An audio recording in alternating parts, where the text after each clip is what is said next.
बातमी भाजपाच्या गोटातून अमित साटम हे मुंबई भाजपाच्या अध्यक्षपदी त्यांची निवड करण्यात आली आहे। प्रदेशाध्यक्ष रवींद्र चव्हाण यांनी ही घोषणा केली आहे। मुंबई अध्यक्षपदी यापूर्वी आशिष शेलार होते। गेल्या अनेक वर्ष आशिष शेलार यांनी मुंबई अध्यक्षपदी काम केलेलं आहे आणि आता मुंबई महानगरपालिका तोंडावरती अमित साटम यांची मुंबई महानगरपालिकेच्या पार्श्वभूमीवर मुंबई अध्यक्षपदी निवड करण्यात आली आहे।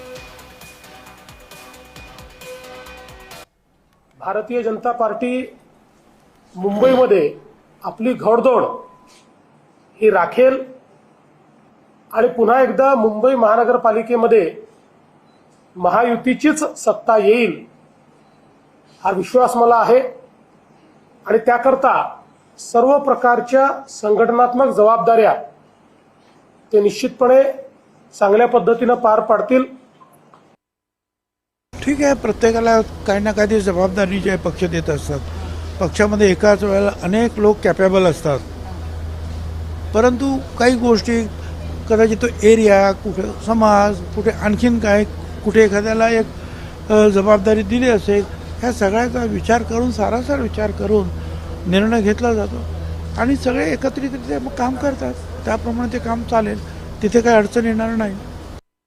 तर कोण आहेत अमित साटम त्यावर एक नजर टाकूयात। 15 ऑगस्ट 1976 रोजी साटम यांचा मुंबईत जन्म झाला।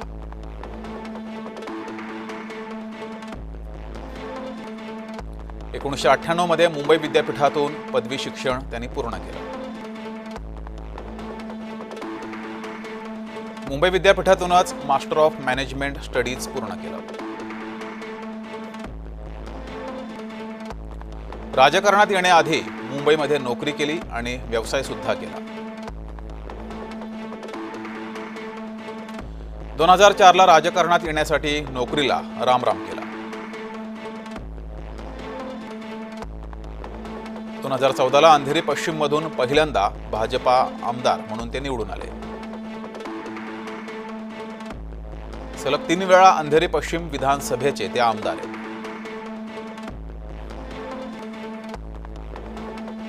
विधिमंडळामध्ये विविध विषयांवर आक्रमक भूमिका ते घेत असतात।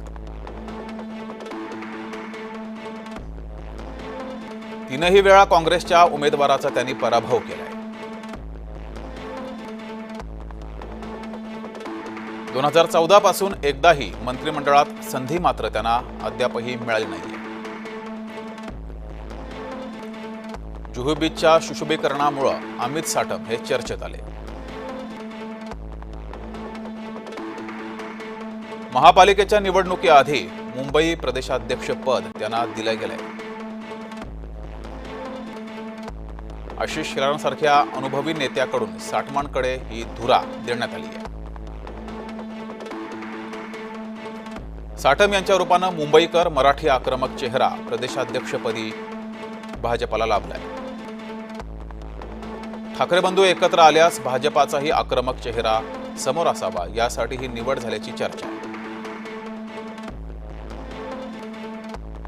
मात्र या निमित्तानं काही सवाल उपस्थित झालेले आहेत, ते पाहूयात।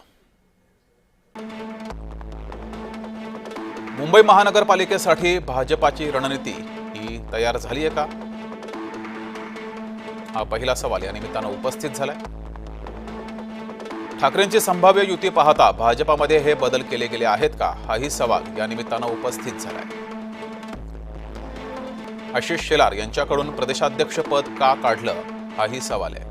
गेल्या अनेक वर्ष आशिष शेलार हे मुंबई अध्यक्ष होते। मराठा चेहरा देण्यामागे भाजपाची खास रणनीती आहे का, हाही सवाल आहे। मराठीच्या मुद्द्यावर साटम यांची रणनीती काय असणार आहे, हाही सवाल आहे। अमराठी मतांसाठी भाजपा काय योजना आखणार, असाही सवाल या निमित्तानं उपस्थित होतोय।